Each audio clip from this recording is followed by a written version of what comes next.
Hey guys, it's Melissa here from melissaoatman.com.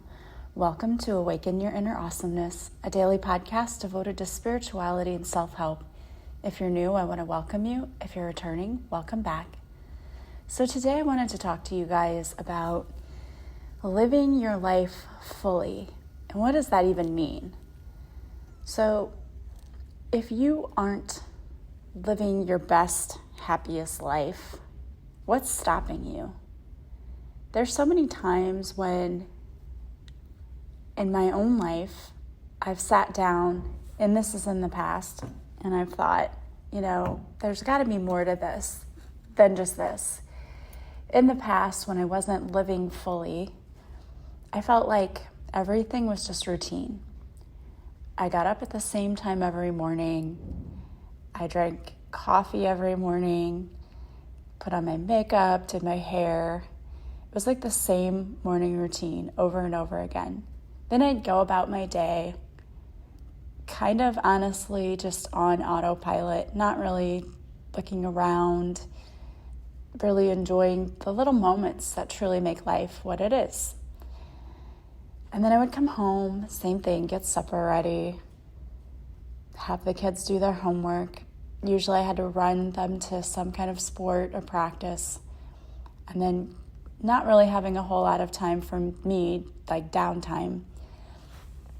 Going to bed, usually exhausted, and thinking to myself, there has to be more to this. What I was missing all those years was I wasn't really honoring my inner self. I wasn't doing things to help me flourish. I wasn't doing things to nourish my own soul. And it wasn't until I went through this boot camp, it's called a spiritual boot camp, that I actually realized what was missing. I wasn't being intentional about starting off my day. I wasn't doing anything to nourish my spirit and my soul. I would go to church, but honestly, at first that was helping, and then later it actually became something that did quite the opposite because I didn't agree with what was going on in our own church. So if, it doesn't nourish your soul, to me, why do it? You're just going through the motions anyway. So that's when I had to make a difficult decision to just stop going, because it wasn't that I didn't believe in God. It wasn't that, I didn't believe in churches, but I just didn't feel like I was getting what I went there for.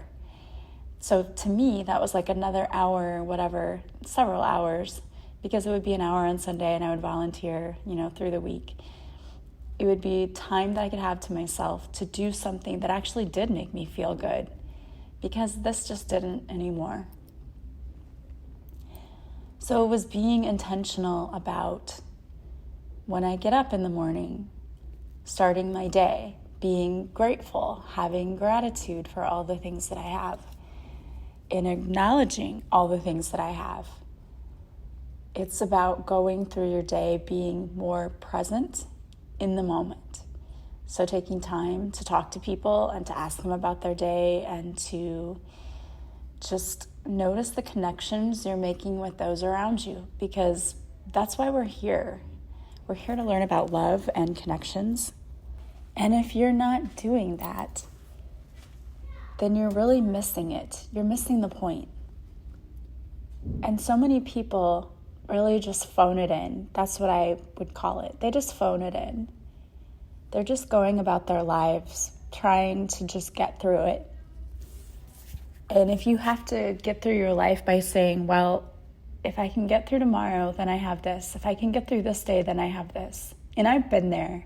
I definitely felt that way in the past. But if that's how you feel, you're not really living your best life. You're just not. I try to at least think of things that I can look forward to every day. And they may be little things to people, but they're big things to me. Like, I look forward to when I can sit and do like a 10-minute meditation that's just to myself.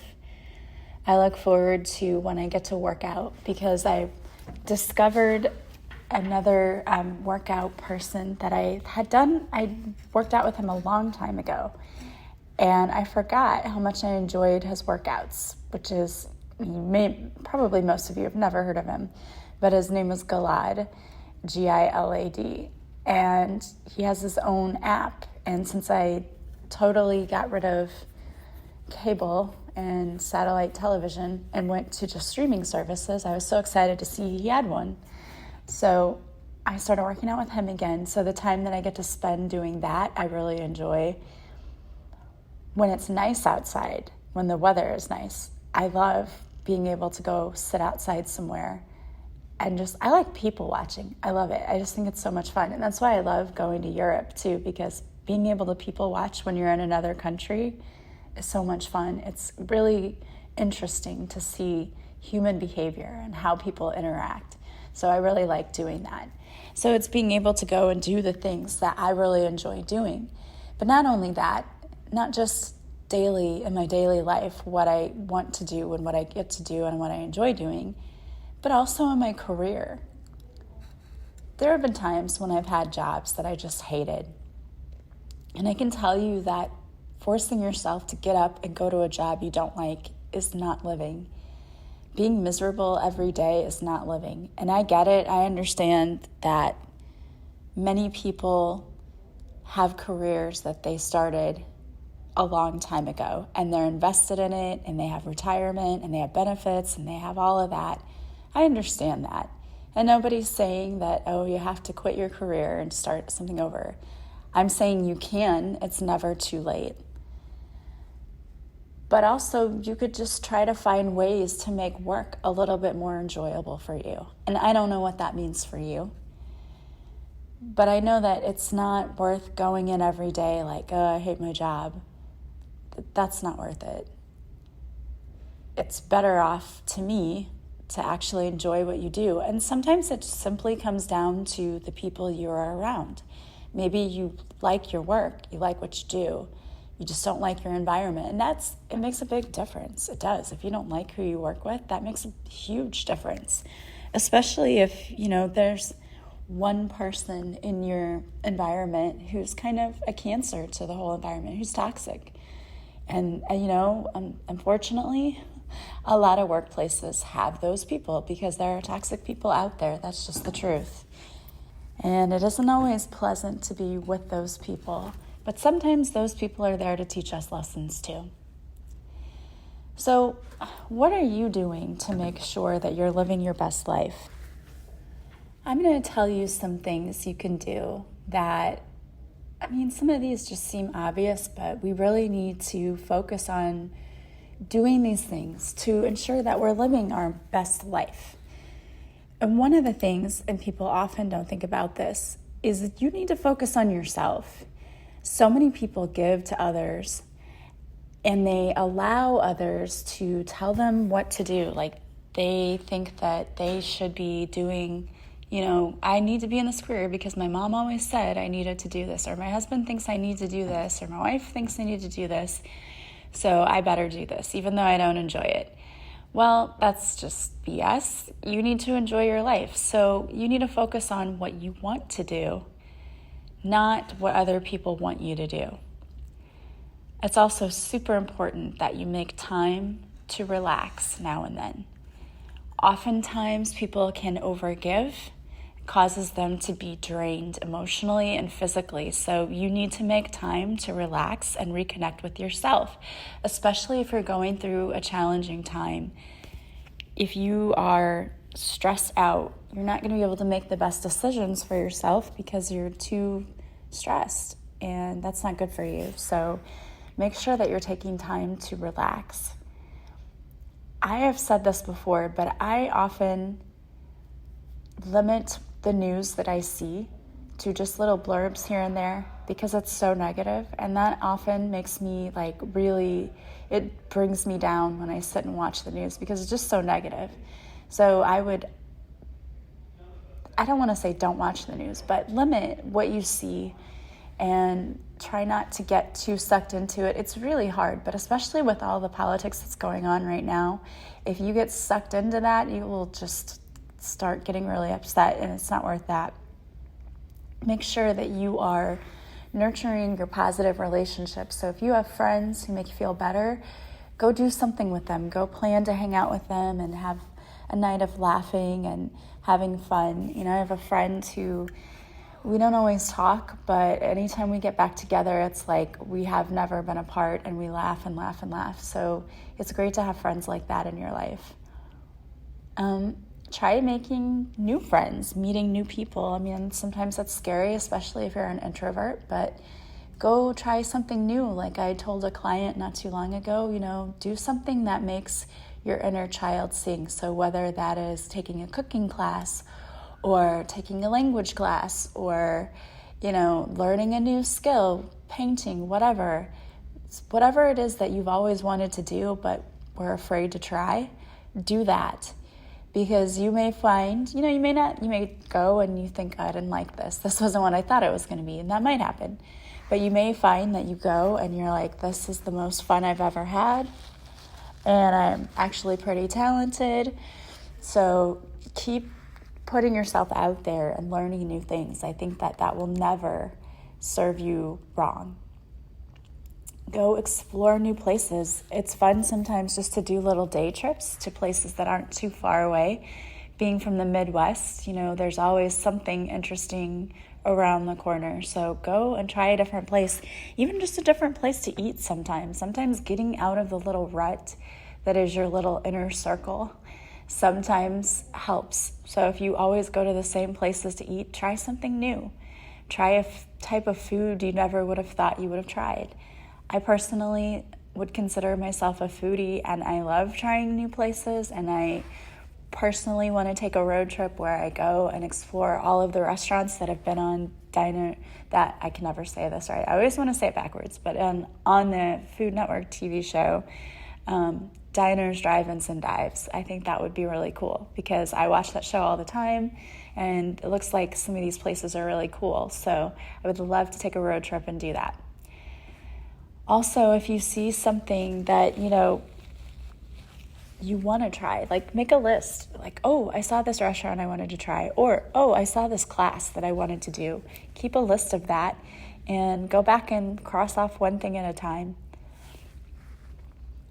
Spend your money on experiences, not possessions. So we have a tendency to only want to spend our money on things we need, and we should be not feeling guilty about spending money on new experiences. Like for me, taking my kids to Europe was amazing. I love getting to see it through their eyes. And we've done like those breakout rooms and things like that, and that was a lot of fun too. So when you spend money on experiences, you're left with memories and not just junk that clutters your house. And also, speaking of clutter, if you start reducing the amount of clutter in your house too, that also helps make you feel better. And I am definitely someone who needs to do that myself. I have been going through and trying to get rid of stuff because our school is making now a closet for students who are in need, and I think it's an awesome thing. And so I'm getting all this stuff out so I can donate it, which is going to make me feel better, and it'll make me feel better that the stuff's out of my house. Again, keep a gratitude journal. Make sure that you are appreciating your life. There's so much to appreciate. You can be thankful for so many things. And the first thing is that you're here, that you have breath, that you're healthy. So show some gratitude for everything that you have. The other thing is make sure that you're being very deliberate in what you do.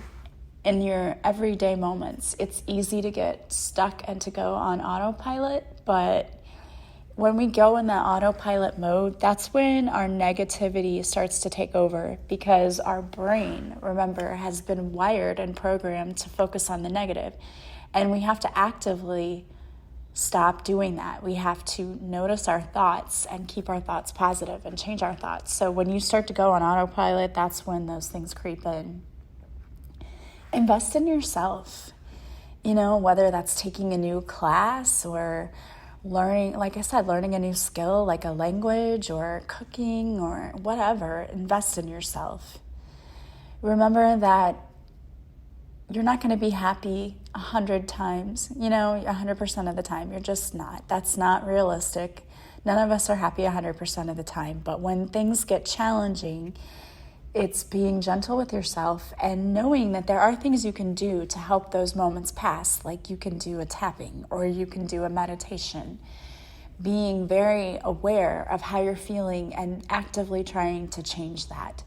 Because the thing is, it's important to acknowledge your feelings and to know that you're feeling them and maybe why am I feeling this way? And sometimes you won't know. If you're an empath and you're picking up on other people's feelings, you may not know why you feel that way. But doing something to help them pass, because the feelings will pass. It's important for you to celebrate your wins.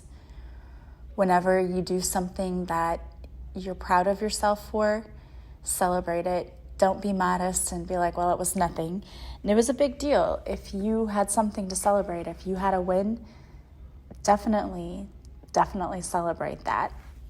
It's also important to practice mindfulness, like we said. So mindfulness is detaching from your worries and just experiencing what truly is joyful in life. There's no need to worry. When we realize that we're being taken care of, there's nothing to worry about. We often worry needlessly. So when things happen, don't allow it to rob you of your personal peace or allow you to become emotional, because oftentimes things don't really matter that much and they aren't going to affect us in the long run, and we need to remember that. We need to be able to feel happy and give ourselves permission to find pleasure in daily experiences. Another good thing is go get outside when you can. My daughter and I had this conversation just the other day. She said, I think, I was talking to my doctor, she's been on some anxiety medicine, and she said, I think that I get very sad during the winter and I get depressed. And I said, yeah, I understand. I think I have that same thing too. So in the wintertime, I have to do extra things to lift my mood and elevate my mood. It gets dark early all the time and the sun's not out.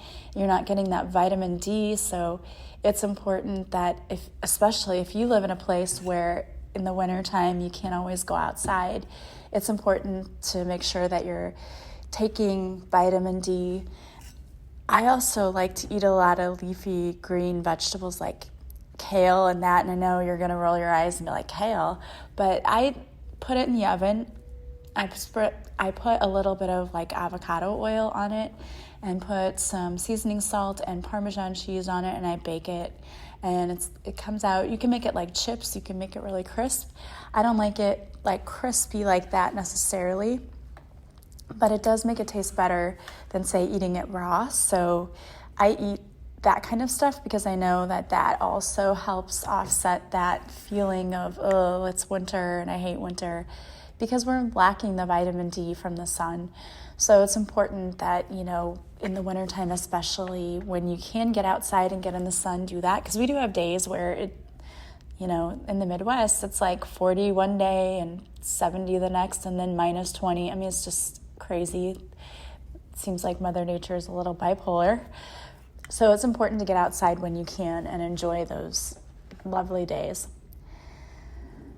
Also, make sure that you're speaking your mind, not holding back, speaking your truth, because when you don't speak your truth, you get very resentful because you feel like you're not being heard. So it's important to speak your truth.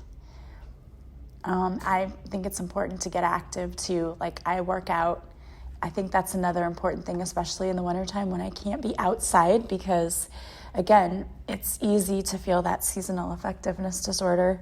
But if you're moving around, those endorphins are flowing, that helps a lot.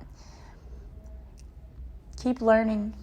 Learning something new is really fun, and there's so many ways now to do that online, and most of them are free or very low cost. There are places like online courses through Allison, Alison, and then also Udemy, Udemy. Those places they have free courses. They also have courses that cost very little. They have language courses. They have business courses. They have all kinds of courses. So go take a look there and see if there's something new you don't want to learn, It's something fun, and I've definitely used those courses for things like marketing when I didn't really know what to do with my business and how to market it. And I learned a lot from them. So that can be a fun way to learn something new.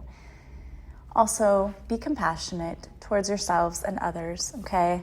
When we're in that attitude of, I have to keep track of who wronged me, that's no fun. Just let that stuff go. Just let it go. It doesn't mean that you have to be a doormat. It just means, people are going to do what they're going to do sometimes. And oftentimes when people do things to us, it has nothing to do with us. It has everything to do with them.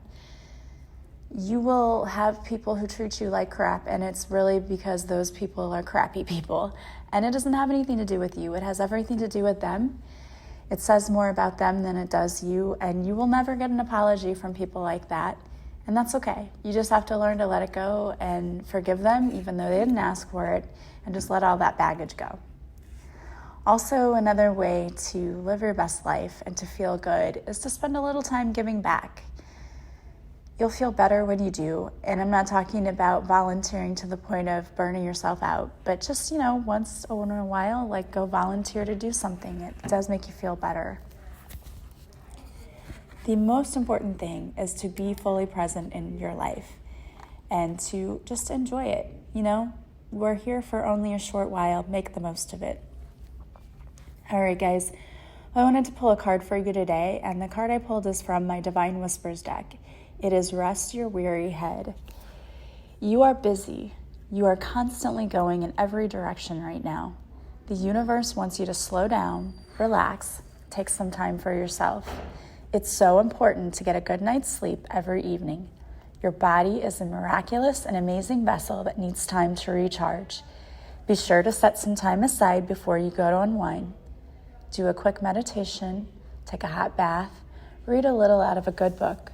Do something to release from the day's tension.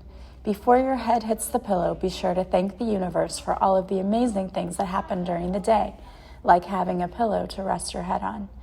Remember that there are people who only dream about being where you are. There's a prayer that goes along with this card, so you can repeat it along with me, either out loud or in your head, or just listen. Creator of all that is, I want to thank you for the awesome blessings that flowed into my life today. I can't wait to see what tomorrow has in store for me. Thank you for the rest that is allowing my body to recharge, rejuvenate, and restore my energy. I know I'm going to have beautiful dreams tonight. All right, guys. Well, I want to thank you for being with me, as always. If you like this podcast, please subscribe. Please share it with others. Please leave me a review from wherever you're listening. That helps so much, especially if you leave me some stars on iTunes. I want to thank personally all of you that have already done that. I appreciate you so much. Don't forget that for the entire month of January, you can get a coaching session with me at 30% off, which is a great deal. I want to help as many people heal as possible. So if you want to work with me, don't hesitate to reach out. You can go to my website, melissaoatman.com, to see the services that I offer, along with pricing. There's also a description of what the services are. And when you're ready to book, you can reach out to me to schedule. If you follow me on social media, I go live Mondays at 5:30 Central on Facebook, where I do a free card reading for you. And I also do readings on Instagram, so follow me on my social media. And if you subscribe to my website, you'll receive a free morning and evening meditation as my gift to you. I want to thank you so much for joining me. I hope that you have a beautiful day and know that you have so much to be thankful for. I am thankful for all of you. I am sending you so much love and light, and I will talk to you soon. Bye-bye.